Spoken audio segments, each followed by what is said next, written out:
semuanya. Selamat datang dan selamat pagi kami ucapkan. Dengan bangga kami persembahkan podcast dengan tema suara seperti wacana Rahita yang merupakan luaran proyek anak muda dari Widya Seperti.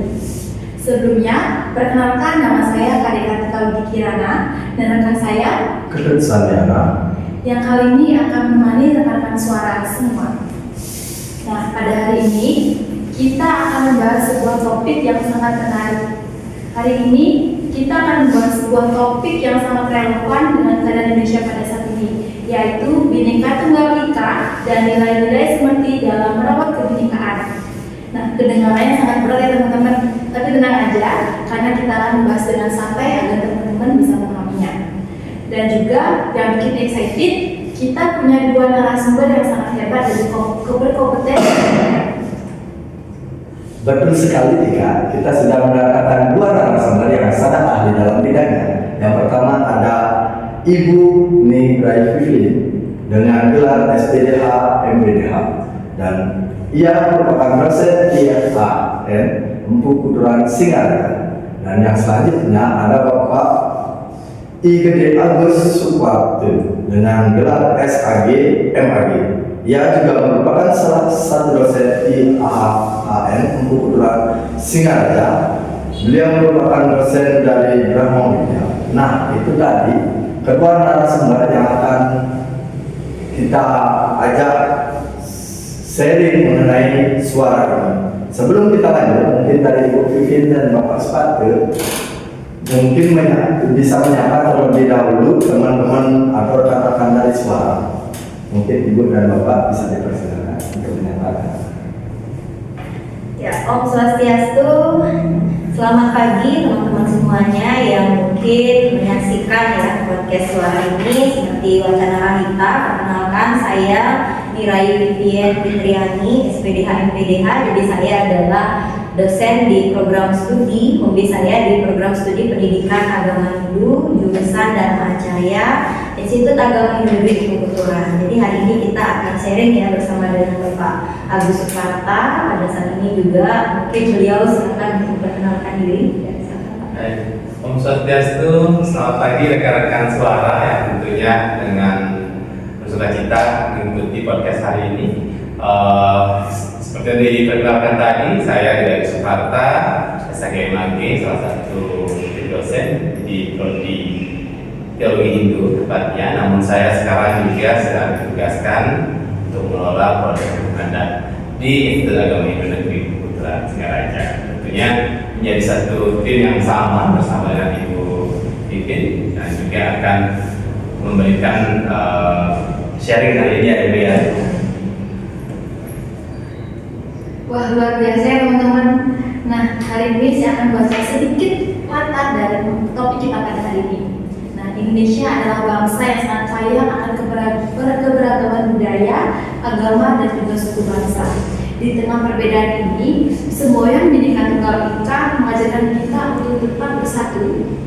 Dalam ajaran Hindu, nilai-nilai seperti Dharma, Satya, dan juga Ahimsa menjadi pedoman penting dalam merawat kebinekaan. Nah, dengan menjalankan nilai-nilai ini, kita diajarkan untuk hidup rukun dan juga saling menghargai, untuk dapat menjaga keharmonisan di tengah masyarakat yang majemuk. Nah, merawat Bhinneka Tunggal Ika bukan hanya menjadi kewajiban, tetapi juga bentuk nyata dalam pengamalan ajaran suci.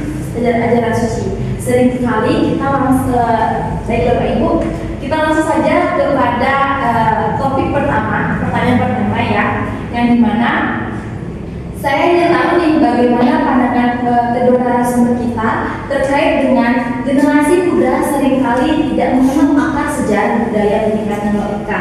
Nah, padahal nilai-nilainya sangat relevan dalam kehidupan kita pada saat ini. Bagaimana sejarah lahirnya semboyan Bhinneka Tunggal Ika bisa menjadi inspirasi generasi muda dalam menghadapi tantangan kebangsaan pada saat ini. Oke, baik teman-teman, mari kita dengar dari perspektif masing-masing narasumber kita pada hari ini. Mungkin kita mulai dari narasumber kita yang pertama, ada Ibu Vivin. Untuk waktu dan kesempatan saya berikan. Oke, baik. Jadi luar biasa ya, pertanyaannya sangat sesuai dengan apa yang terjadi pada saat ini. Jadi tentu kita ketahui bersama bahwa generasi sudah kita ya, tentunya yang tidak jauh-jauh, yang dekat-dekat aja, mungkin mahasiswa ataupun Sokotruna yang saat ini belum paham betul tentang arti dari semboyan Bhinneka Tunggal Ika atau belum memasyarakatkan dari semboyan Bhinneka Tunggal Ika itu.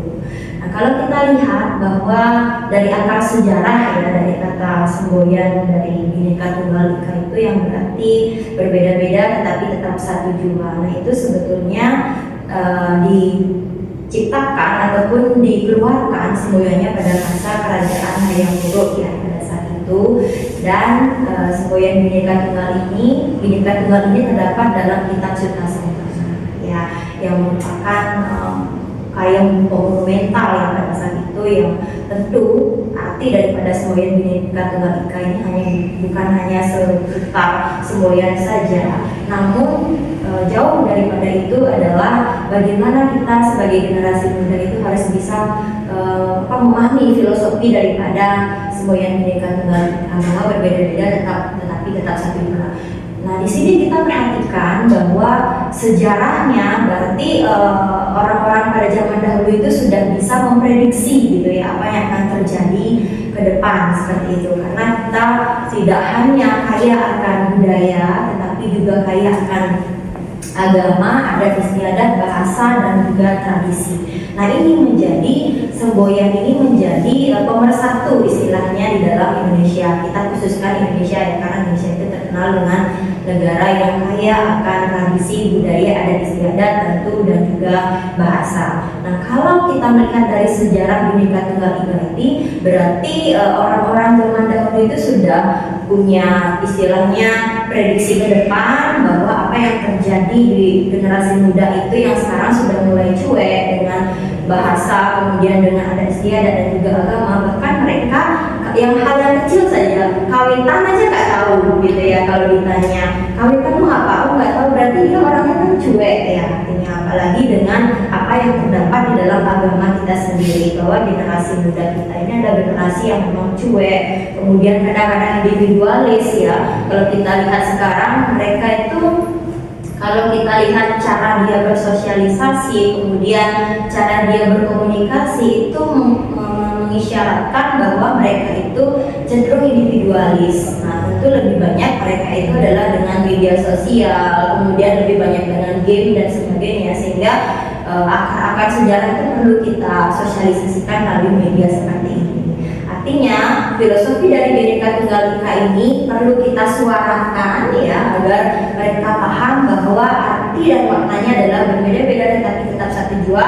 Itu bukan sesuatu yang harus dipecah-pecah. Apa yang seperti yang ada semboyan mengatakan yang berbeda tidak perlu dipersatukan, yang satu jangan dipecah. Itu artinya kita harus saling mengerti, saling memahami dan bisa menghargai bahwa di Indonesia ini adalah kita merupakan negara yang tidak hanya satu agama, satu adat, tetapi kita ada banyak hal yang harus kita mengerti dan pahami, sehingga itulah hal yang menjadi memperkuat bangsa kita selaku generasi muda. Itulah yang kita pelajari agar kita memperkuat rasa toleransi kita, rasa beragama kita, rasa kita memperhatikan karya yang luar biasa yaitu seni ya, dan juga sama seperti yang kemarin di Bali aja banyak sekali seni. Seperti PKB kemarin kan ya, pesta kesenian Bali dari 8 provinsi yang ada di Bali, dari Lampung, Tabanan, Bandung, Gianyar, Bangli, Kelungkung, Karangasem, Budaya 8 ya, termasuk Kota Madiun ada 9. Itu saja sudah berbeda-beda ya seni adat tradisinya. Nah, itulah sebuah karya yang harus kita dalami bahwa itu adalah seni. Nah, itu seni itu luar biasa indah. Kalau kita berbeda-beda itu indah. Kalau satu bosen kan. Kalau beraneka ragam itu adalah keindahan pada Bali khususnya ya, dan juga Indonesia pada umumnya. Baik teman-teman, itulah tadi dari perspektif narasumber kita yang pertama. Mari kita dengar dari perspektif narasumber yang kedua. Baik, untuk Bapak Pata, waktu dan kesempatan saya berikan. Baik, terima kasih. Ya, tentunya luar biasa ya. Narasumber yang pertama sudah semua dibicarakan. Bagian saya mana ini? Saya ngomongnya apa sekarang? Ya, tentunya kalau kita berbicara Bhinneka Tunggal Ika ya, ini merupakan hal yang sangat menarik ya. Karena ini bisa dikatakan sebagai akar ya. Nah kalau kita ibaratkan seperti pohon itu kekuatannya bukan pada buah dan daun, tapi justru pada akarnya. Nah, jadi bagaimana spirit dari Bhinneka Tunggal Ika ini benar-benar bisa memberikan suatu fondasi secara karakter kita, karena Bhinneka Tunggal Ika itu bisa dikatakan sebagai cerminan bangsa.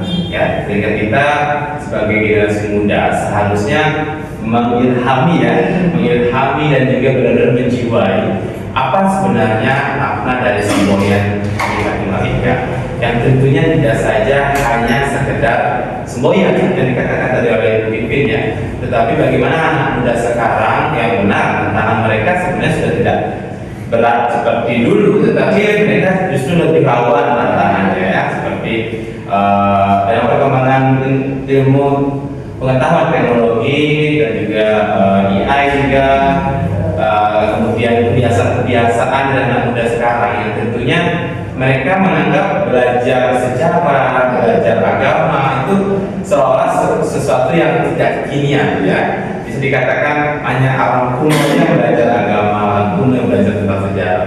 Padahal bagi kita sebagai warga negara yang berbangsa dan bernegara ya, seharusnya kita memang benar-benar memegang teguh nilai-nilai keagamaan, nilai nasionalisme di dalamnya. Bahkan negara pun juga mengambil juga esensi-esensi dari beberapa agama yang ada di dalamnya. Bahkan juga tentang nilai spirit kearifan lokal yang justru juga memberikan input terhadap bagaimana nilai kebangsaan kita miliki. Jadi boleh dikatakan kita harusnya berbangga menjadi warga negara Indonesia yang lahir di Indonesia dengan keragamannya, karena kita bisa belajar banyak hal dan itulah kekayaan yang kita miliki sebenarnya. Nah, tapi tantangan sekarang kan anak muda seperti tadi, mereka hanya fokus pada satu hal yang apa yang mereka senangi, padahal memang benar kita harus menjalani itu dengan dimulai dari apa yang kita senangi, tapi jangan sampai kita meminggirkan nilai-nilai yang lebih memiliki makna mendalam. Contohnya Bhinneka Tunggal Ika ini. Sebagaimana kita tidak bisa hidup berdampingan, kita tidak bisa hidup harmonis seperti saat ini kalau dahulu kita tidak merumuskan suatu nilai kebangsaan yang benar-benar menyatukan ya. Seperti memang arti dari Bhinneka Tunggal Ika itu yang menyatukan kita, yang tadi disebutkan yang sudah ada tidak terpecahkan, yang berbeda juga tidak disatukan seperti ini. Kan memang berbeda itu indah ya. Mungkin kalau kita lihat di ruangan ini begitu banyak warna ya, jadi baru masuk ruangan sudah kita rasa ceria, kita rasa memang berbeda. Nah, ruang inilah yang ditawarkan dan juga menjadi cerminan dari bangsa Indonesia yang sekiranya ini banyak memberikan inspirasi kepada negara-negara lain, apalagi sekarang ya banyak sedang terjadi antara Iran seperti itu. Kita bisa bayangkan bahwa Indonesia hidup dengan perang ya, kita kembali ke masa lampau. Nah itu justru harus anak muda harus aware. Apakah saya harus hidup seperti yang dialami oleh saudara kita di Iran, Palestina, Israel yang berperang ya tidak henti-hentinya, padahal mungkin satu kelompok padahal ya sama. Kita di Indonesia banyak memberikan inspirasi kepada dunia. Bagaimana kok Indonesia bisa begitu beragamnya, begitu banyaknya suku, agamanya sampai 6, bahkan keyakinan lain pun juga diakui oleh negara. Kok bisa damai? Kok bisa harmonisnya ini? Karena dari Bhinneka Tunggal Ika ini yang dipegang teguh oleh para tokoh-tokoh nasional kita dan juga dimulai dari akademis tentunya. Jadi kita dari SD kita belajar namanya Bhinneka Tunggal Ika sampai kita kapanpun, karena no life education ya. Jadi selama kita menjadi warga negara Indonesia, kita harus teguh memegang Bhinneka Tunggal Ika, karena itu adalah jati diri kita, jati diri pribadi seorang bangsa Indonesia.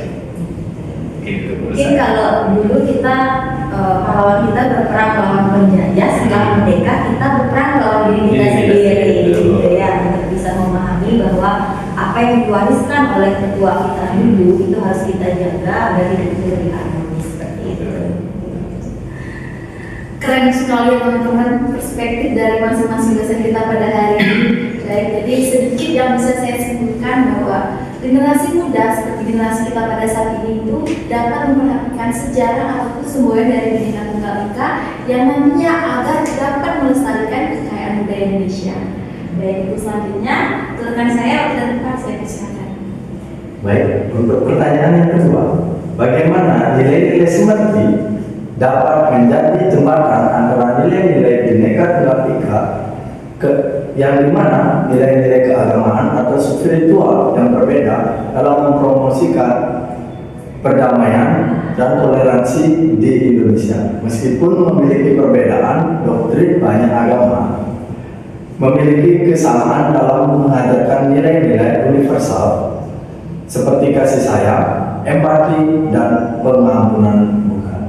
Bagaimana sih perspektif Bapak dan Ibu di pertanyaan ini? Mungkin karena tadi sudah dibuka oleh Ibu Pipin, sekarang bisa dibuka oleh Bapak. Oke, baik.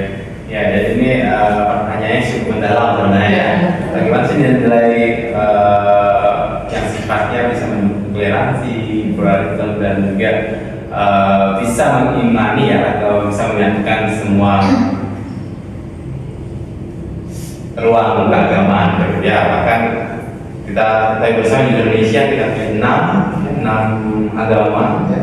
Ada Hindu, Buddha, Islam, Kristen, Katolik, Konghucu, bahkan keyakinan lain pun.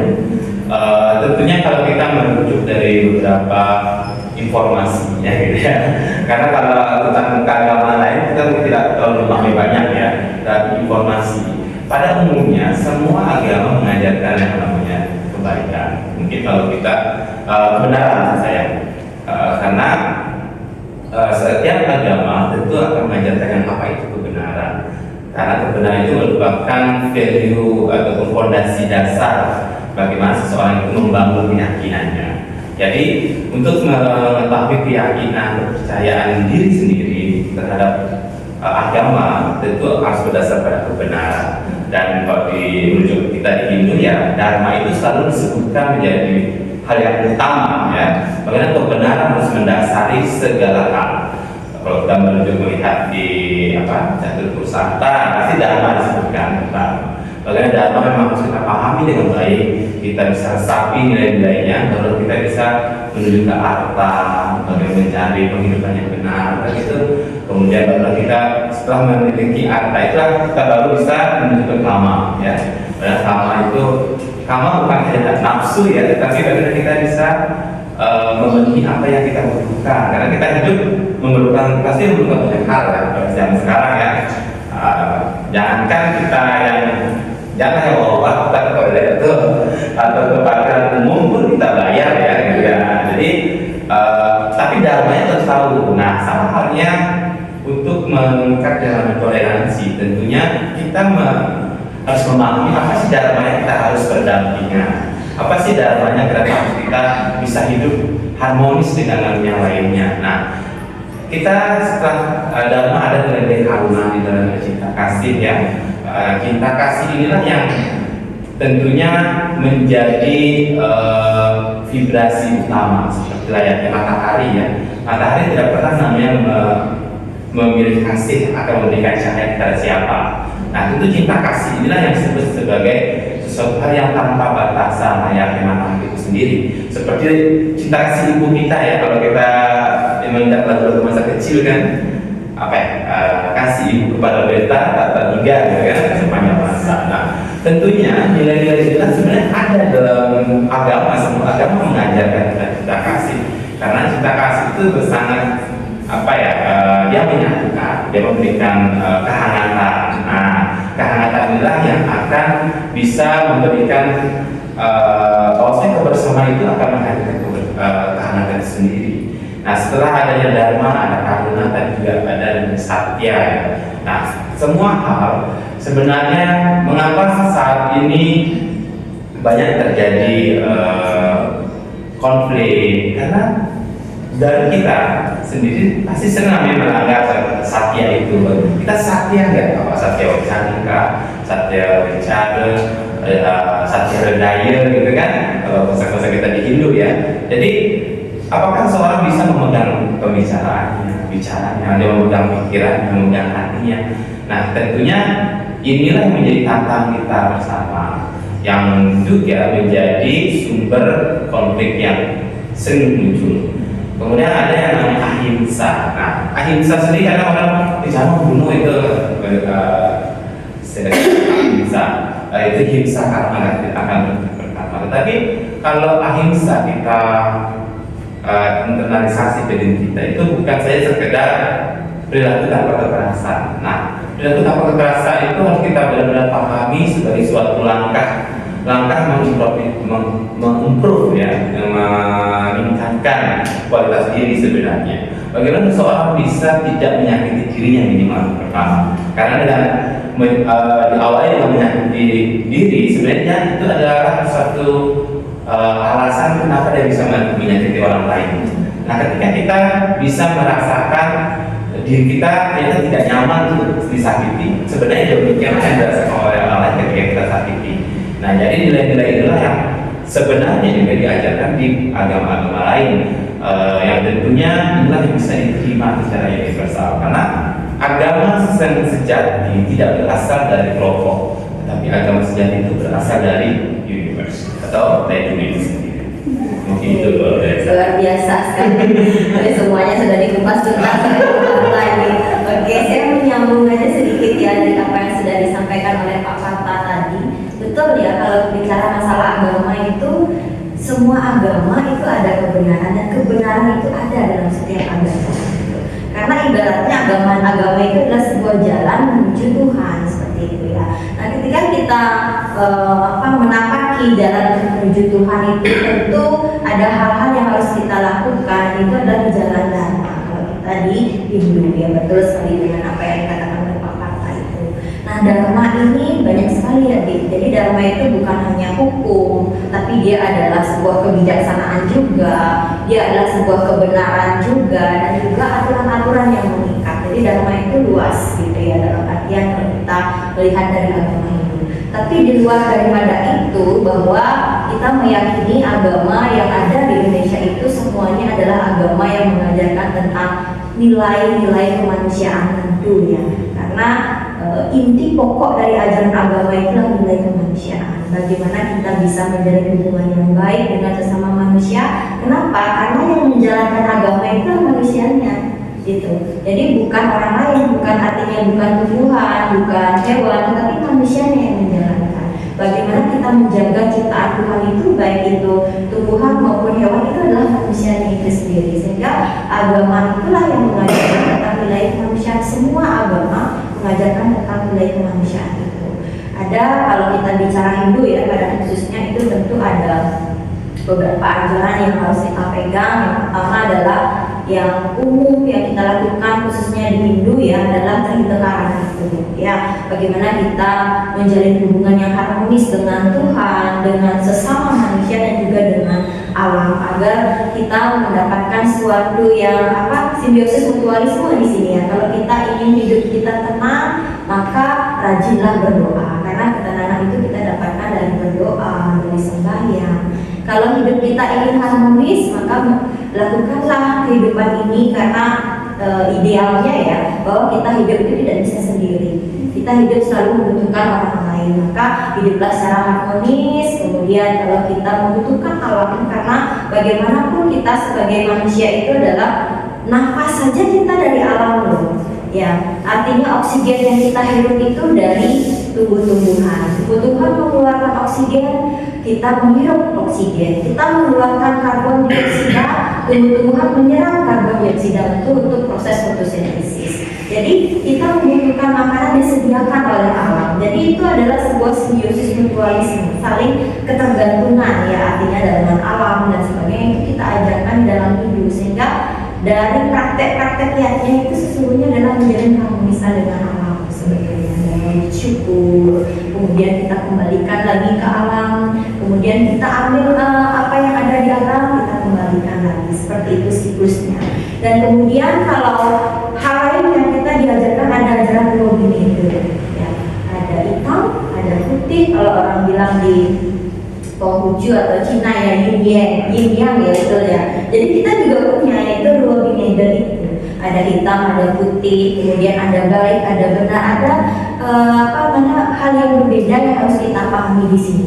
Ketika kita sudah memahami perbedaan itu, oh memang ada hitam, ada putih. Kemudian ada baik, ada buruk, ada yang cerdas, ada yang kurang cerdas. Itu sudah diatur. Artinya kita tidak perlu memaksakan hal yang di luar daripada wilayah internal kita. Jadi sesuatu yang berada di luar wilayah internal kita bawa ke wilayah eksternal itu mungkin akan perspektif orang itu akan berbeda ya. Karena misalnya wilayah internal kita meyakini sesuatu ataupun kita menyenangi sesuatu, nggak mungkin kita pasangkan ke orang lain ya. Karena mereka juga punya pemikiran yang berbeda. Nanti yang diajarkan dalam dua bineka itu baik, buruk, benar, salah, manis, asam itu selalu kita ada dalam hidup pun itu ada ada skala itu semuanya ada dua ruang yang berbeda yang harus kita hadapi, yang harus kita lalui, yang harus kita juga syukuri ya, kita harmonis di dalamnya juga. Dan juga selain itu kita diajarkan juga tata kasih ya, aku adalah kamu adalah aku. Menyakiti diriku berarti menyakiti orang lain, karena sesungguhnya di dalam diri manusia itu adalah percikan terkecil dari Tuhan Yang Maha Esa, yaitu Atman itu sendiri. Atman itu menjiwai semua orang ya. Jadi Atman menjiwai semua orang, itu adalah percikan terkecil dari Tuhan. Kalau kita menyakiti diri kita, berarti kita menyakiti orang lain, karena semuanya itu adalah satu. Atman itu pun kembali akan Brahman, kembali pada Brahman nanti. Jadi otomatis semuanya adalah satu. Aku adalah kamu adalah aku ya. Jadi itu adalah percikan dalam Atman, itu adalah juga Tuhan.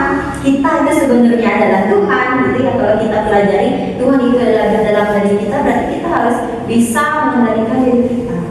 Nah, sama seperti halnya kalau orang yang nggak paham ya, misalnya bilang, oh Tuhan itu ada dalam diri kita, tapi yang nggak paham juga kan, oh kalau Tuhan ada dalam diri kita, kan kita yang benar kan gitu ya. Berarti orang awam itu seperti itu, orang yang nggak tahu dan nggak paham, makanya beda itu kadang-kadang takut sama orang yang bodoh ya. Karena apa? Karena ajaran-ajaran dalam beda itu hanya mentah diterima, tapi tidak dimaknai secara filosofis. Kalau kita ketahui bahwa Tuhan ada dalam diri kita, seharusnya kita lakukan kendalikan diri. Oh Tuhan ada dalam diri kita, bahwa ya udah kalau Tuhan ada dalam diri kita, ya kita harus mengendalikan diri kita. Apa yang kita lakukan ketahui oleh Tuhan, seperti itu ya. Jadi bukan berarti kita makan mentah. Oh perlu kita nyata dan hidup, nggak perlu ini itu, nggak perlu kemana-mana. Tuhan ada dalam diri kita, itu salah, pandangan yang salah, konsep yang salah kalau kita maknai seperti itu ya. Jadi harusnya ya bagaimana kita bisa mengendalikan diri kita dari ajaran-ajaran itu sudah clear ya, artinya sudah diberikan bahwa kita sebagai generasi muda itu harus paham berkaitan dengan ajaran kita sendiri. Artinya kita mempelajari agama lain untuk kembali kepada ajaran kita, memperdalam ajaran kita. Kita misalnya, artinya kita bukan kita tidak membuka diri terhadap orang lain, justru kita membuka diri kepada mereka. Kemudian kita ajak diskusi ya, kita berdiskusi, kemudian kita mempelajari agama lain untuk apa? Untuk kembali kepada agama kita, untuk memperdalam diri kita. Oh ternyata agama kita itu juga mengajarkan hal yang sama loh dengan apa yang diajarkan oleh agama lain. Nah, pemikiran-pemikiran yang mungkin datang itu misalnya seperti, oh agamanya buruk, agamanya itu karena dia kurang diskusi, kurang berdialog. Coba kita berdialog, oh ternyata agama kita juga mengajarkan hal yang sama. Coba di agama kita ada ajaran cinta kasih seperti yang dikatakan Pak Kata tadi. Di Kristen juga ada, bahwa dia juga mengajarkan kasih loh, bahwa Kristen itu mengajarkan kasih juga. Kemudian Buddha juga kasih sayang, itu sama ya, semuanya mengajarkan tentang nilai kemanusiaan. Jadi titik temunya semua agama itu adalah mengajarkan kebenaran, dan kebenaran itu adalah setiap agama. Semua agama mengajarkan nilai kemanusiaan, tidak ada. Jadi oleh kenapa agama itu yang ditempatkan pertama adalah kemanusiaan. Kalau sudah kemanusiaan jalan, maka silahkan Anda mengatakan ada agama A, B, dan C. bahwa kita memegang teguh yang namanya kemanusiaan. Itu titik temu. Baik, itulah tadi jawaban dari kedua narasumber kita. Dan dapat saya simpulkan, pada umumnya agama Hindu semua memiliki jalan untuk sebagai jalan dharma. Dharma itu dapat diartikan sebagai arti dan makna yang mencakup kebenaran, keyakinan, dan kewajiban.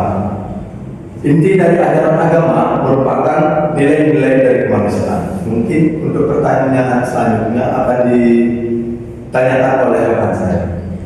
Baik, terima kasih. Nah, ini ada pertanyaan menarik nih teman-teman. Di era digital seperti sekarang, kita dihadapkan pada tantangan baru, yaitu hoax dan juga informasi yang sering dimanfaatkan untuk memecah belah masyarakat dengan menyebarkan kebencian berdasarkan sara.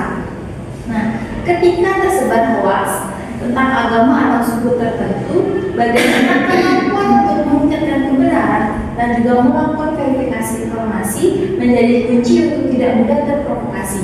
Nah, dalam konteks disinformasi dan juga hoax, bagaimana nilai seperti dapat membentengi masyarakat dari kemegahan yang disebabkan oleh informasi palsu tersebut. Jadi, mari kita dengar dari pandangan masing-masing narasumber kita. Mungkin yang dari Putri dulu. Oke, baik. Jadi kalau bicara masalah hoax, nah ini sering ya terjadi di media sosial bahwa orang-orang yang punya kepentingan pribadi, misalnya ya sengaja memberi kita jangan pernah terprovokasi. Artinya orang yang sengaja membuat berita itu mungkin dia punya kepentingan lain. Satu, dia meningkatkan viewernya, meningkatkan like, karena kita ketahui bahwa di Indonesia itu atau di dunia pada umumnya, nah ini agama itu menjadi salah satu ataupun adat istiadat atau hal yang berbeda itu menjadi salah satu senjata utama ya yang bisa memecah belah. Kenapa saya katakan seperti itu? Sama halnya seperti turunnya Pancasila, itu 5 dasar negara Indonesia ya. Kenapa ketuhanan yang Maha Esa itu diletakkan di sila pertama? Ya. Sila ketuhanan yang Maha Esa diletakkan di sila pertama itu untuk bisa menaungi sila-sila di bawahnya, untuk bisa mengayomi sila-sila di bawahnya, yaitu sila kedua, ketiga, keempat, dan kelima itu harus berdasarkan Tuhan yang Maha Esa. Itu sebagai payungnya. Nah sekarang kalau sila pertama itu runtuh, ya kepercayaan dan keyakinan kita runtuh, maka hancurlah semua di bawahnya. Nilai gotong royong tidak ada, kemudian musyawarah tidak ada, kemanusiaan tidak ada, keadilan pun tidak ada. Ya, saya dari sekarang mulai berpikir, oh ternyata orang-orang dulu tuh meletakkan sila ketuhanan yang Maha Esa itu yang pertama itu dengan maksud dan tujuan seperti ini ternyata, bahwa presiden kita yang pertama mungkin Soekarno ya yang dengan PPKI, BPKI itu menyusun naskah itu, dia sudah dengan penuh persiapan. Artinya ketika dia melihat kondisi negara kita, yaitu negara yang kaya akan agama, adat istiadat, budaya, kemudian tradisi bahasa, dengan itulah dia meletakkan sila pertama itulah ketuhanan yang Maha Esa untuk bisa mengayomi sila-sila di bawahnya, bahwa bukan justru dia mengatakan Sang Yang Widi yang Maha Esa, bukan Allah yang Maha Esa dan sebagainya, atau bukan Tuhan itu, tapi sila yang pertama ketuhanan yang Maha Esa. Artinya kita di Indonesia itu sudah mengenal yang namanya berbagai macam agama, sehingga disatukanlah menjadi satu. Nah sekarang kalau kita lihat berita-berita hoax itu ya, kita masuk ke dunia digital, berita hoax itu kita harus verifikasi dulu, kemudian validasi dulu beritanya.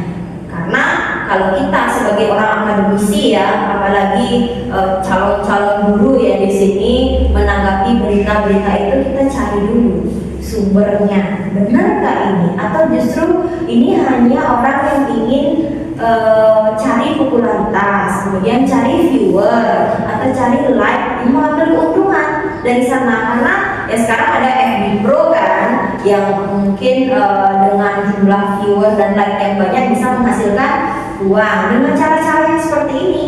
Misalnya dia mengangkat isu yang memang bisa memecah belah, padahal dia bukan orang yang satu tuh di forum itu, tapi ternyata dia mengangkat isu yang mungkin bisa memecah belah. Nah ini sehingga dari hasil itu dia bisa mendapatkan uang, gitu ya. Jadi ini jangan sampai tertipu dengan hal-hal seperti itu yang banyak terjadi di media sosial, karena itu adalah orang yang hanya mencari keuntungan. Coba cari dulu informasi yang valid, kemudian cari sumber-sumbernya, benar nggak berita itu, benar nggak sumber informasinya seperti itu. Dan bahkan kalau kita ikut ya berkomentar di sana, justru kita terlihat bahwa kita bukan orang yang intelektual, bukan orang yang akademisi, bukan orang yang guru dan sebagainya. Justru kita akan menurunkan derajat kita dengan berkomentar dengan hal-hal yang tidak perlu atau hal yang tidak penting, karena di situ hanya orang yang ingin mencari kepentingan, ingin mencari uang dari sana. Gitu. Justru kita kasihan sebagai seorang yang sudah punya pekerjaan, kemudian orang yang mahasiswa itu artinya beruang ya, artinya kita memperhatikan hal begitu itu nggak penting seperti itu ya. Jadi tentu kalau kita dalam agama itu juga punya catur pramana ya, istilahnya 4 jalan untuk mencari pengetahuan itu ya. Catur pramana itu adalah agama pramana dan lain sebagainya itu. Pratyaksa juga ya. Jadi dalam hal itu kita diajarkan bagaimana cara kita mencari pengetahuan yang benar. Kemudian mungkin lewat sumber-sumber yang jelas, kemudian kita mencari informasi dan pengetahuan itu dengan yang bagus, karena kita ketahui bahwa agama itu kadang-kadang kita harus membedakan mana yang sumber mutlak, mana yang tafsir ya. Jadi kalau kadang-kadang orang menafsirkan sesuatu itu bisa berbeda dari isinya ya, makanya kita harus bedakan itu. Kalau dia berbicara masalah tafsir ya kita harus cari dulu, kita diskusikan dulu apakah itu benar-benar isiannya adalah mutlak dari Weda atau kitab suci atau bagaimana, karena itu yang harus kita pelajari terlebih dahulu.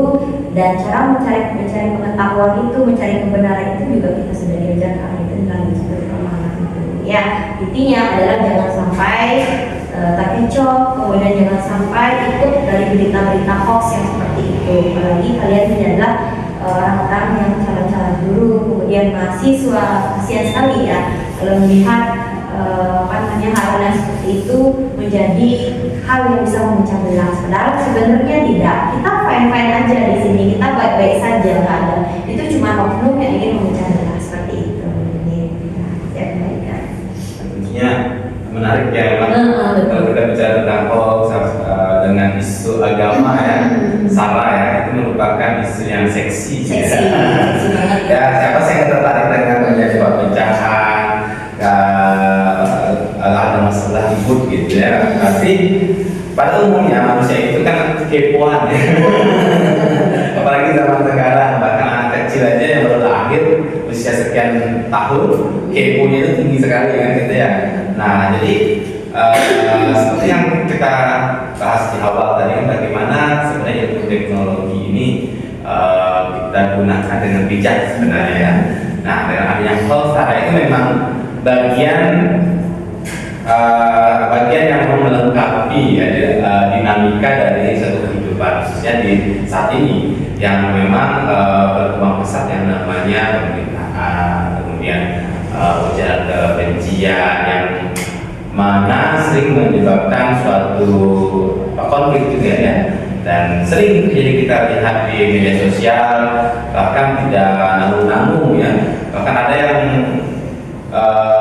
istilahnya ya memanfaatkan ini lagi happen nih gitu kan, kayak bagus nih untuk pemasukan saya di Pro gitu untuk apa namanya di Pro ya. Nah jadi sekarang dengan kehidupan manusia yang cukup rumit, kemudian tuntutan ya, bukan tuntunan tapi tuntutannya banyak gitu ya. Apakah tuntutan ke ekonomian dengan lapangan pekerjaan mungkin juga sebenarnya tantangannya banyak, tetapi kadang mereka ingin di jalan pintas ya. Kalau kita lihat generasi sekarang itu kebanyakan berpikir itu gimana ya caranya mendapatkan uang dengan cepat tanpa melakukan kerja yang banyak gitu ya. Walaupun sambil tidur bisa datang uang gitu.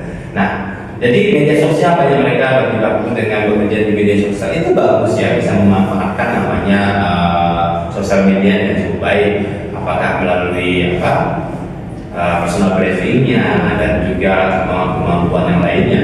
Dan memang kita sebagai orang agama juga tidak boleh kita terbilang agama saya begini ya, tidak mengikuti zamannya. Kita justru bagus seperti acara sekarang kan, ada podcast.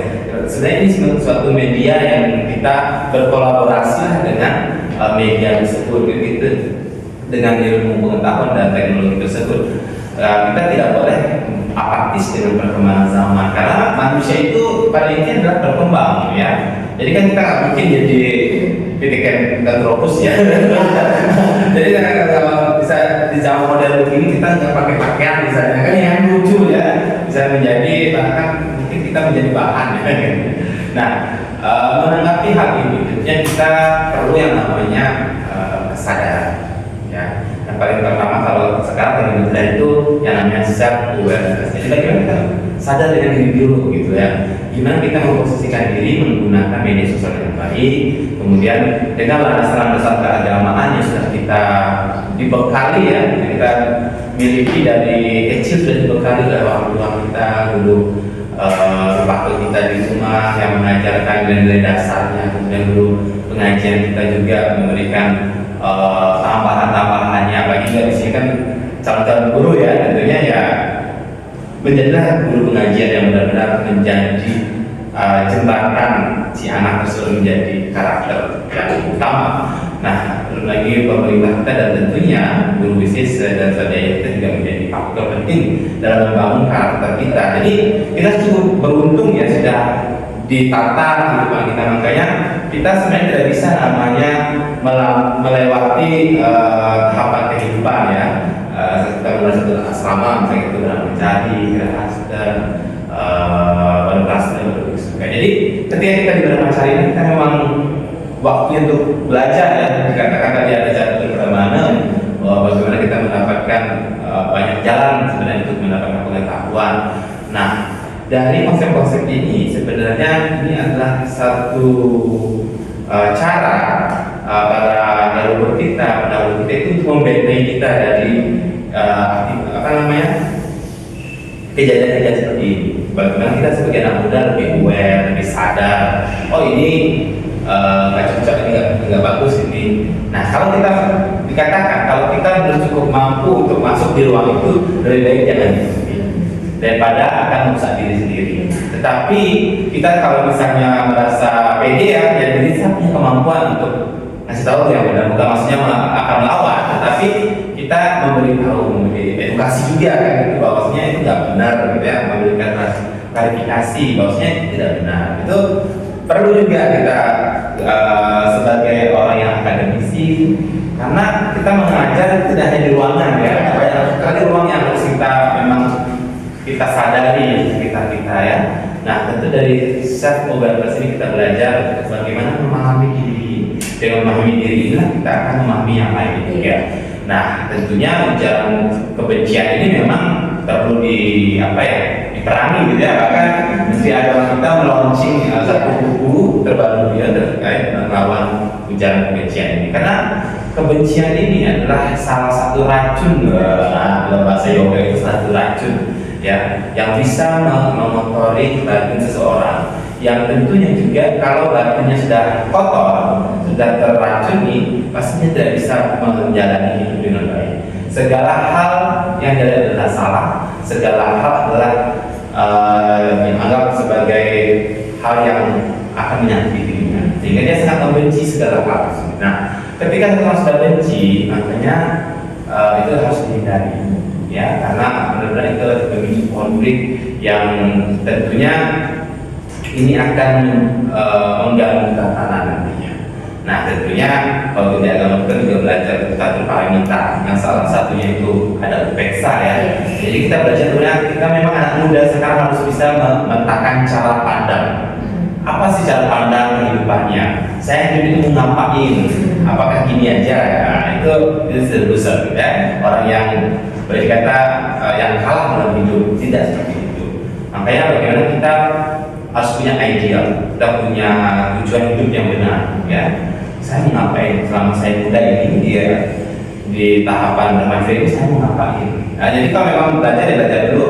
Memang oke lah, kadang-kadang karena kondisi keluarga atau kondisi kita yang orang tuanya kita sambilan bekerja, padahal kita harus belajar dulu baru bekerja. Jadi kalau bisa mendahulunya dengan cukup bijak, langsung kali bisa berjalan. Makanya hoax dan ujaran kebencian ini harusnya kita bisa hindari. Baik, menarik sekali teman-teman. Jadi sedikit yang bisa saya sebutkan di era digital pada saat yang sangat pesat pada saat ini, kita sebagai pengguna media sosial agar dapat teliti lagi dalam menerima informasi agar terhindar dari berita hoax, agar terhindar juga dari ujaran kebencian dan juga pemanfaatan agar dapat mencelakakan kita pada saat ini. Baik, untuk selanjutnya saya silakan teman saya. Baik, kita lanjut ke pertanyaan yang keempat, ya teman-teman. Di mana konflik sara masih sering terjadi di beberapa daerah setelah terjadi konflik antar desa karena perbedaan suku. Bagaimana Bhinneka Tunggal Ika dan nilai seperti ini dapat menjadi fondasi dalam proses pemulihan? Mungkin bisa dijawab terlebih dahulu dari Bapak. Oke, baik. Ya, tentunya konflik itu sebenarnya hal yang sangat membuat kita prihatin ya. Kita harus bersedih dengan kondisi seperti itu, dan tentunya yang menjadi panggilan hati kita, bagaimana kita bisa hadir untuk memulihkan recovery atau untuk pada saat pemulihannya. Ya, karena ketika konflik itu banyak yang namanya luka batin gitu ya. Selain luka yang lainnya, luka batin, luka fisik, belum lagi mungkin psikologis mereka, yang itu memang perlu namanya tindakan segera, sifatnya urgent ya. Kita sebagai yang katakan tadi bahwa semua agama itu adalah kemanusiaan. Nah, karena ada kemanusiaan inilah kita berempati. Makanya kita ada namanya ajaran karuna ya. Karena itu mengajarkan kita berempati sebenarnya. Bahwasanya ketika saudara kita walaupun berbeda, misalnya kita adalah saudara kehidupan kita, berbeda agama, berbeda pandangan, berbeda suku. Ketika mereka berkonflik, misalnya di Indonesia ada konflik di beberapa tempat seperti beberapa kejadian terakhir ya. Nah, kita harusnya bersedih juga terhadap hal tersebut. Lalu bagaimana cara kita untuk melakukan pemulihan atau recovery ya? Tentunya banyak hal yang bisa kita lakukan, seharusnya dengan edukasi, sosialisasi, dengan adanya informasi-informasi melalui podcast ataupun media sosial. Kita bisa gunakan sebagai media sosialisasi untuk pencegahan agar konflik-konflik ini tidak terjadi kembali. Nah, kemudian jika sudah terjadi konflik, kita harus melakukan penanganan di sana, ya kan? Preventifnya apa gitu ya? Kita harus melakukan dengan melakukan suatu edukasi, pendampingan, ya, bukan hanya kita ingin mengorek-orek luka ya, tapi kita memberikan suatu pendampingan untuk bisa mereka membebaskan, melepaskan luka itu. Nah, tentunya dengan menginternalisasi ajaran Bhinneka Tunggal Ika, ajaran Semerdi, ya, tentu Karuna. Tetapi ada juga kita bisa berkolaborasi dengan ajaran yang lainnya, contohnya dengan kalau tadi Hindu ada yoga, ya. Karena yoga sendiri kita lihat merupakan implementasi pengajaran yang cukup bisa diterima secara universal, karena memang tidak berasal dari satu agama yang orang bilang oh ini Hindu, tidak. Ajaran yoga tidak berbicara seperti itu, dia universal. Nah, di dalamnya itu ada ya healing ya. Nah, jadi kita bisa langsung healing base kan ini ya.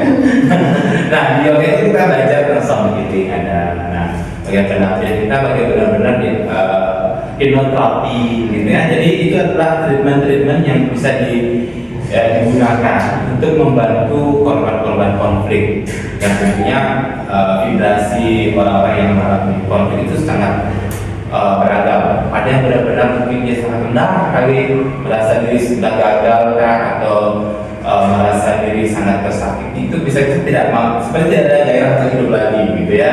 Ada juga yang mungkin karena korban konflik dia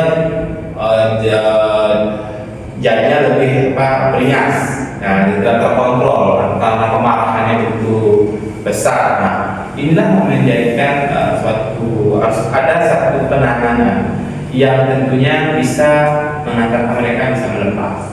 Nah, jadi memang melepasnya itu sangat sulit ya, apalagi kita sangat terikat. Makanya kita diajarkan jangan terikat. Kalau dalam ajaran dari Bhagavad Gita kita bisa baca Vairagya ya.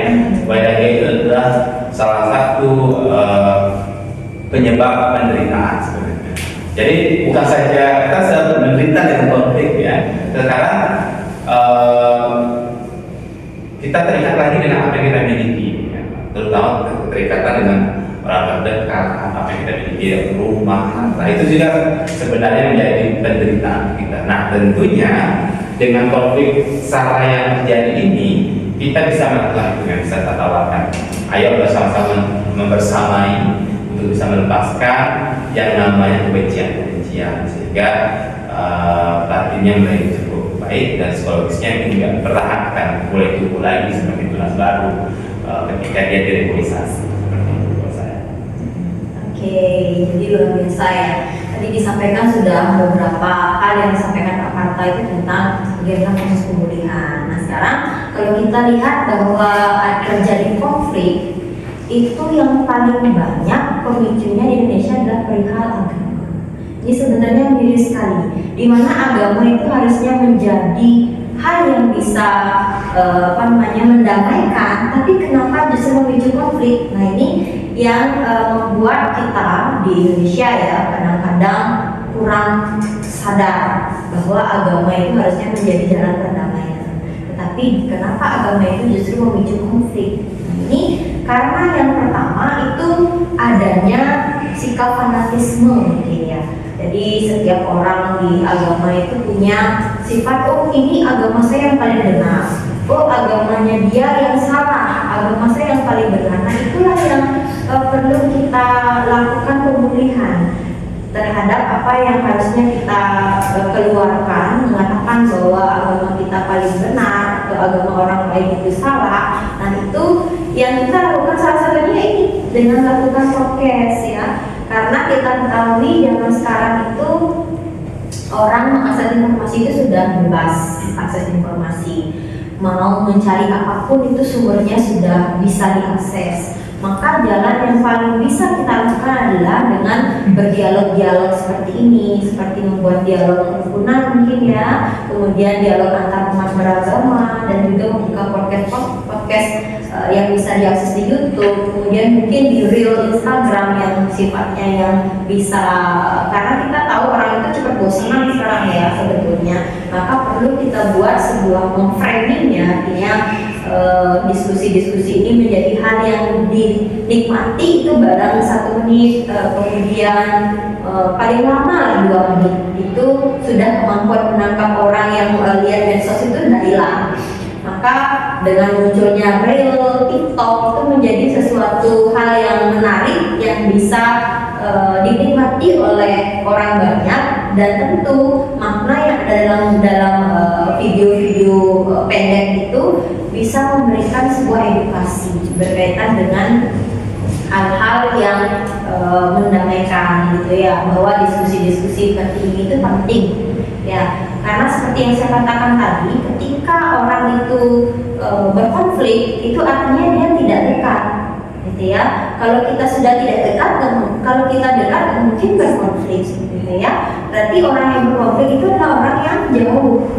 Maka untuk yang jauh itu bagaimana kita dekatkan dia melalui di dialog, kita lakukan pemulihan dengan diskusi. Kalau itu tidak berhasil, mungkin perlu diperbanyak lagi usaha-usahanya. Mungkin dia perbaiki dirinya dia sendiri, seperti yang dikatakan oleh Pak Karta tadi, melalui yoga. Mungkin ya karena yoga itu sedang mendunia sekarang ya, ajaran Hindu yang sedang mendunia yang bisa dinikmati oleh tidak hanya orang Indonesia tapi sudah bule-bule, kemudian orang luar negeri itu sudah mulai tertarik ya dengan ajaran yoga ini, karena yoga itu tidak hanya membuat tubuh itu sehat, tapi juga bisa membuat pikiran kita menjadi lebih jernih dan sebagainya. Karena itu diajarkan ya, dalam yoga itu banyak hal yang bisa dilakukan untuk pemulihan jiwa seperti itu ya.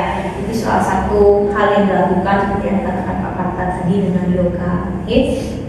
Tapi kalau kita di generasi muda, hal yang paling dekat bisa kita lakukan adalah dengan media sosial. Itu yang paling dekat sekali. Jadi kita tidak perlu menunggu orang-orang masyarakat ataupun orang-orang yang tidak ada di dunia pendidikan kita tunggu untuk membuat itu, tapi kita sadar sendiri bahwa kita ada di dunia pendidikan, bagaimana kita mengedukasi mereka. Kita ada di Kementerian Agama, kita ada di sekolah agama, maka tentu kita yang sadar dulu bahwa kita yang harus memberikan edukasi yang bisa dinikmati oleh mereka, sehingga apa yang kita berikan itu bisa memperbaiki kondisi saat ini seperti itu. Oke.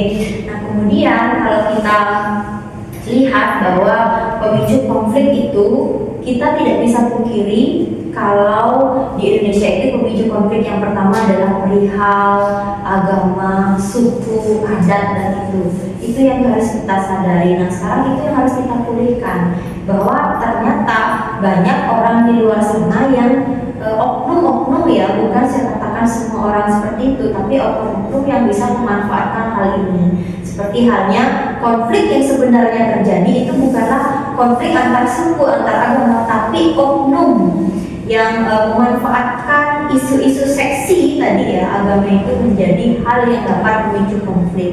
Pemanfaatan media digital secara tidak baik, ya, membuat sebuah video, membuat sebuah ujaran, ya, yang mungkin itu bukanlah orang yang antar suku atau antar agama, tapi mungkin saya rasa itu orang ateis seperti itu, ya, yang bisa memecah belah seperti itu. Maka hal-hal yang harus kita lakukan pertama adalah bagaimana cara bisa memanfaatkan media digital ini untuk pemulihan, ya, itu hal yang sederhana yang bisa kalian lakukan.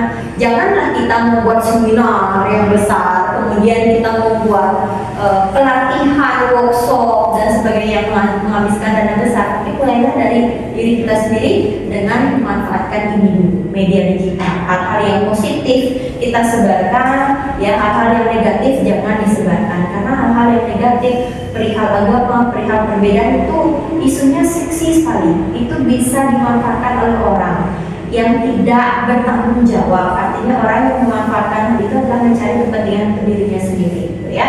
Jadi hal sederhana saja yang saya bisa lakukan adalah dengan membuat konten yang bisa dinikmati di media sosial oleh generasi-generasi muda kita saat ini. Yang kita ketahui generasi muda kita justru adalah generasi yang lagi semangat-semangatnya, lagi membara-membaranya, dan bisa diprovokasi, ya. Maka dari itulah perbanyaklah edukasi tentang hal-hal seperti ini. Itu aja sih, ya, yang saya bisa sambungkan dari apa yang disampaikan Pak Karta tadi.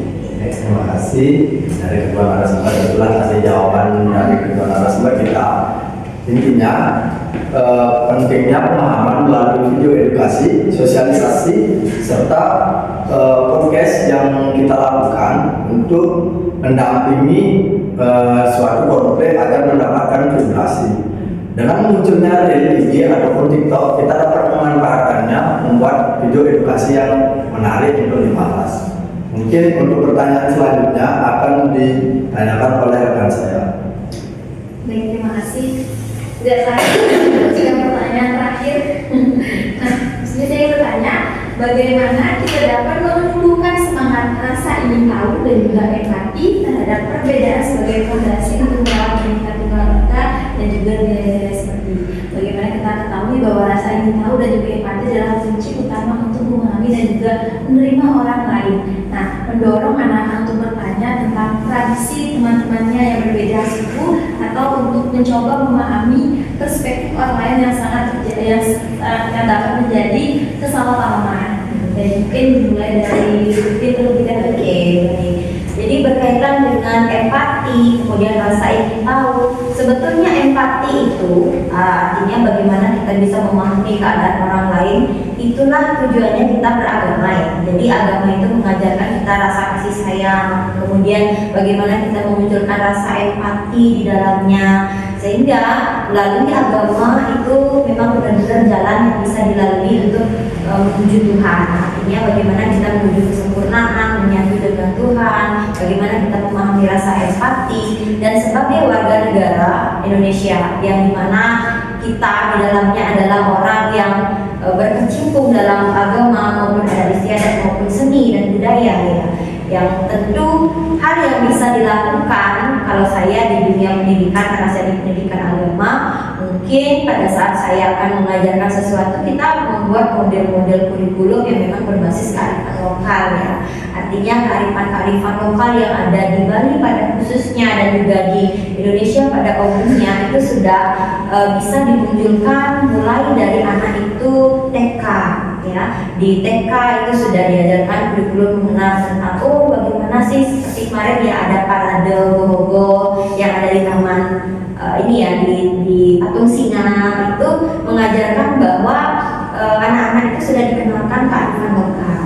Kemudian di samping itu juga ada PKB Pesta Kesenian Bali kemarin itu dilaksanakan agar masyarakat Bali itu tahu ternyata Bali kita itu seperti ini, banyak seni. Nah kemudian di buku-buku juga sudah bermunculan tidak hanya mengupas tentang Hindu Bali saja, tapi sudah muncul yang namanya Hindu-Hindu yang muncul di buku ya. Artinya tidak hanya di Hindu Bali saja, ada upacara dan sebagainya sudah ada muncul seperti dukun. Istilah dukun itu bukan hal yang negatif dari segi Hindu ya, tapi dukun itu bisa sebagai orang suci ya, yang disebutkan seperti di Tengger itu kemarin itu istilah dukun itu sudah mulai muncul dalam buku-buku Hindu. Artinya kita tidak hanya berbicara masalah Hindu Bali saja, tapi sudah mulai ada kearifan-kearifan lokal lain yang dipahami oleh anak-anak dari SD, SMP, SMA dan seterusnya, sehingga melalui pelajaran itu dia mengetahui tentang apa kearifan lokalnya, bagaimana menjaga dan melestarikan kearifan lokal itu sebagai sebuah kekayaan ya. Artinya di dalam kita menjalankan sebuah rutinitas, kemudian menjalankan sebuah aktivitas, kita juga memahami nilai-nilai kearifan lokal yang kita lakukan melalui ajaran agama itu sendiri. Nah kemudian pada saat ini ya kita ketahui bahwa tidak hanya Hindu saja yang punya adat istiadat dan juga budaya, tapi juga agama-agama lain pun punya hal seperti itu. Misalnya kalau ada perayaan mau istilahnya Idul Fitri, dia ada juga itu hiburannya itu keliling desa. Kemudian ada perayaan-perayaan yang lain, dia juga punya budaya-budayanya, dan kita juga patut untuk menghargai hal itu. Misalnya kemarin juga perayaan Nyepi berbarengan dengan Idul Fitri gitu misalnya. Mereka pun menghormati kita bahwa mereka tidak seperti yang ke masjid dengan menggunakan toa dan kita pun juga menghargai mereka selaku umat yang bisa hidup berdampingan di Bali ya khususnya. Dan kita di Bali baik-baik saja, artinya berdampingan dengan umat-umat lain. Dan ada juga di Nusa Dua itu ada pura yang ya Puja Mandala ya, yang ada masjidnya, ada puranya, kemudian ada gerejanya menjadi satu wilayah di sana. Itu artinya memunculkan ajaran atau memberikan edukasi pada masyarakat bahwa kita bisa hidup berdampingan. Kalau bisa hidup berdampingan, kenapa harus bermasalah? Kan seperti itu ya. Artinya ketika kita tahu kita berbeda, mengapa harus disatukan? Perbedaan itu kenapa harus disamakan gitu ya? Artinya perbedaan itu tidak harus disamakan. Yang sama jangan dibeda-bedakan gitu. Yang beda jangan disamakan, yang sama jangan dibeda-bedakan. Ada baiknya bagaimana kita bisa menghargai hal tersebut, kemudian memberikan ajaran toleransi ya dalam hidup kita, bahwa inilah tujuannya kita belajar agama. Belajar agama bukan hanya tentang sloka-sloka, bukan hanya tentang kitab-kitab yang harus kita lakukan, yang harus kita menjadikan pedoman, tapi jauh ya di luar itu bagaimana kita bisa memaknai daripada sloka-sloka tersebut bisa kita lakukan dan kita implementasikan dalam kehidupan sehari-hari. Bahwa di ajaran agama Hindu itu banyak sekali ajaran-ajaran tentang moderasi beragama sesungguhnya ya, tapi generasi muda kita tidak memahami hal tersebut, tapi cenderung untuk mengatakan bahwa agama saya yang paling benar, agama dia yang salah. Sebetulnya yang terjadi adalah dia sendiri yang tidak mempelajari agamanya sendiri. Maka untuk bisa mempelajari agama orang lain, pahami juga agama kita sendiri. Mempelajari agama orang lain untuk kembali kepada agama kita sendiri. Seperti itu ya, jadi yang bisa saya sampaikan. Oke, kalau kita bicara gimana sih caranya itu membangun rasa ingin tahu ya, atau dikatakan curiosity ya, dan rasa empati. Jadi seperti yang saya katakan tadi, mungkin kalau kata kepo ya, anak sekarang nggak diajari rasa ingin tahu, mereka sedang rasa ingin tahunya cukup tinggi sekarang. Entah kenapa, apakah di dalam susunya terkandung rasa ingin tahunya tinggi gitu kan. Nah jadi boleh dikata anak sekarang itu sudah apa ya, bertanya, mereka suka bertanya gitu ya. Nah, makanya kalau menjadi orang tua sekarang harus benar-benar cerdas ya. Jadi dia kadang akan nggak akan berumah tangga, nggak akan menghadapi anak-anak masing-masing ya. Jadi anak, kalau kita lihat anak sekarang itu cukup apa istilahnya, kritis ya. Mereka ingin tahu kenapa bisa itu, kenapa itu, apa itu, kenapa begini itu.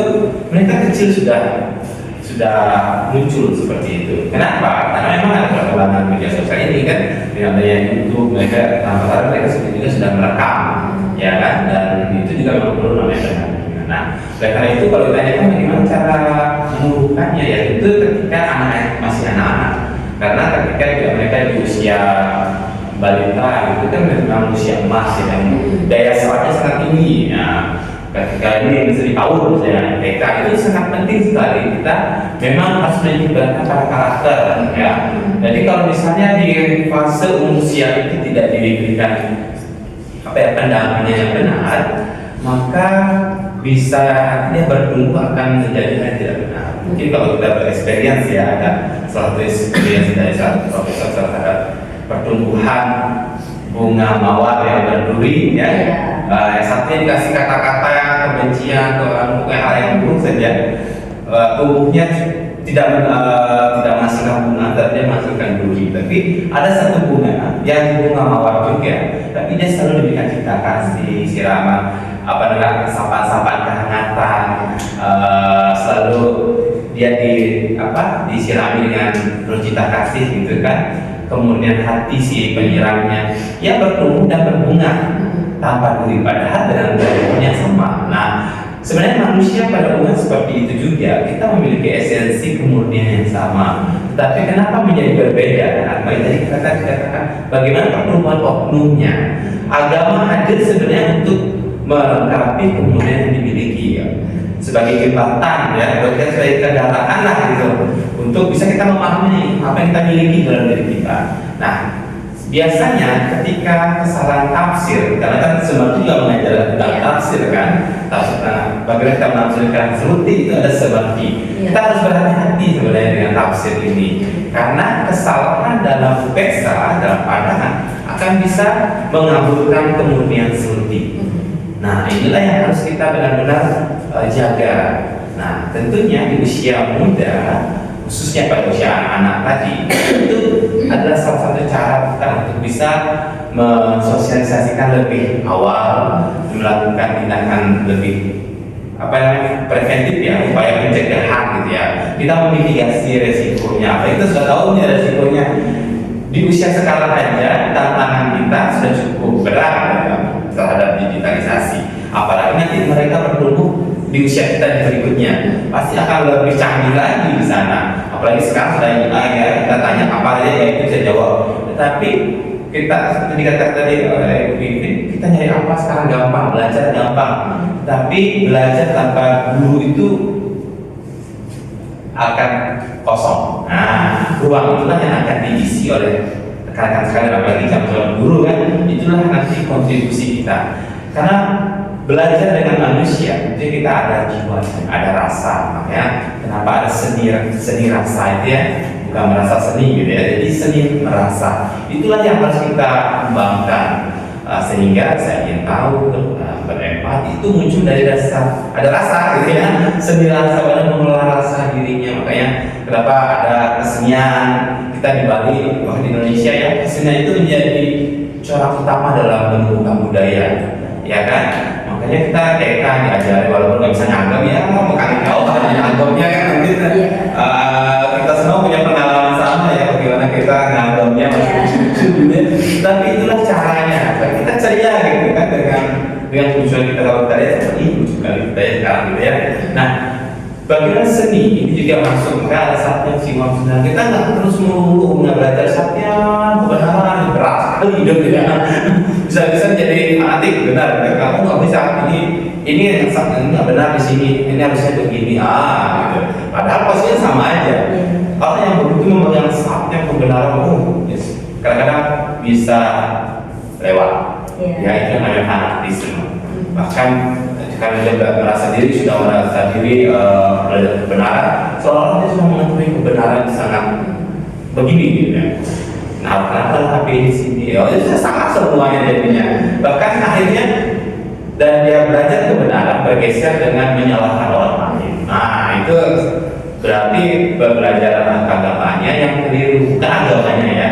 Jadi kembali kita belajar agama itu personal sebenarnya. Pengalaman saya, pengalaman Vivin berbeda-beda. Pengalaman rekan-rekan juga akan berbeda-beda. Tentunya di sini kita bagaimana kita bisa aware, kita bisa cerdas dan bijak. Ya, makanya kita diajarkan tentang kebijaksanaan, ya, prasna. Yang kita diajarkan tentang kebijaksanaan itu bisa menempatkan diri, kemudian juga akan mendampingi anak muda kita. Kita akan menjadi suri teladan. Oleh karena itu, bagaimana rumah menjadi sekolah pertama, tentu kita akan melahirkan keteladanan di sana.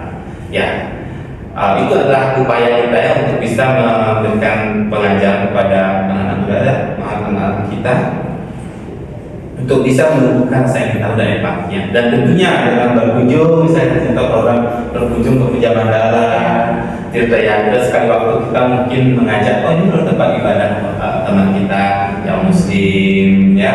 Ya tentunya kalau memang kita izinkan masuk, kita masuk, kalau tidak cukup dari luar, kita menenangkan. Ya kita ajak, karena sering saya lihat program-program di PAUD yang biasanya begitu. Kita memang di Indonesia sangat beruntung gitu ya, dan bahkan sudah banyak diadopsi juga oleh negara lain juga begitu cara kita mengedukasi.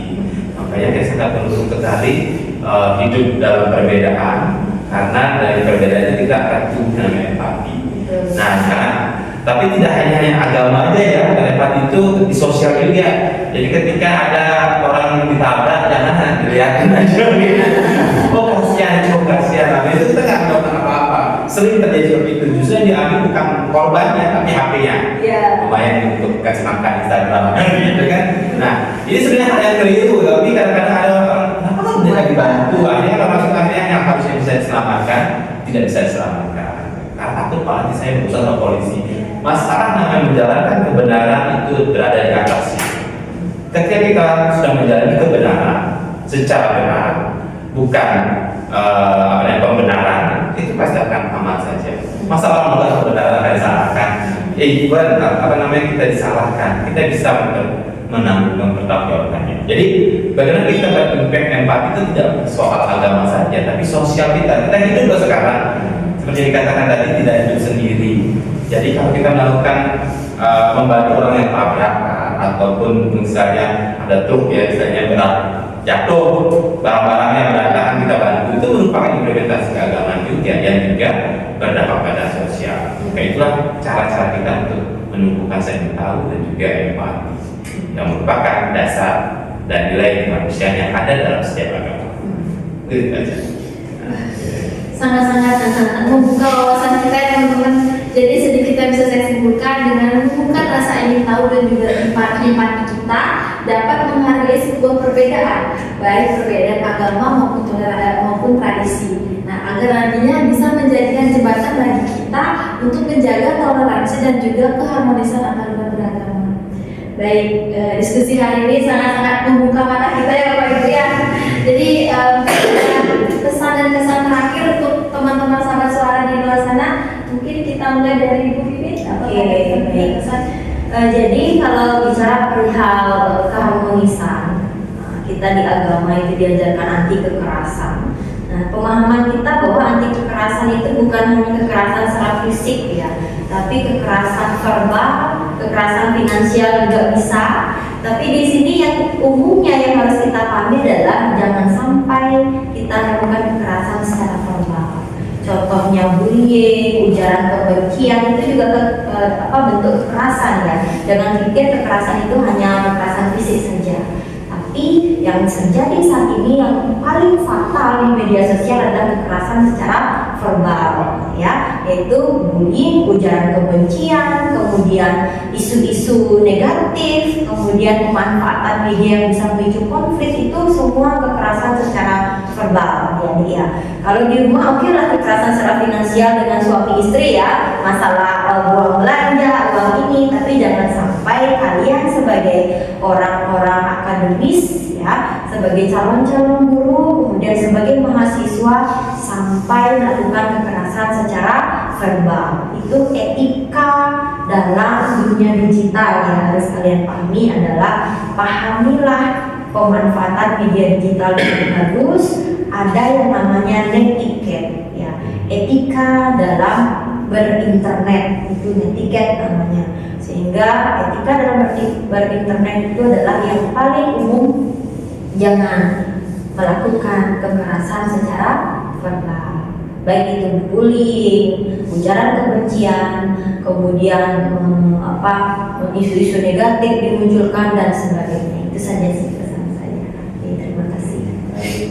Di sahabat suara ya, yang menyimak kegiatan ini tentunya ada satu kata saja yang bisa saya katakan: tetaplah suarakan kebenaran dan suarakan kedamaian sehingga bisa menyuarakan keharmonisan untuk semuanya.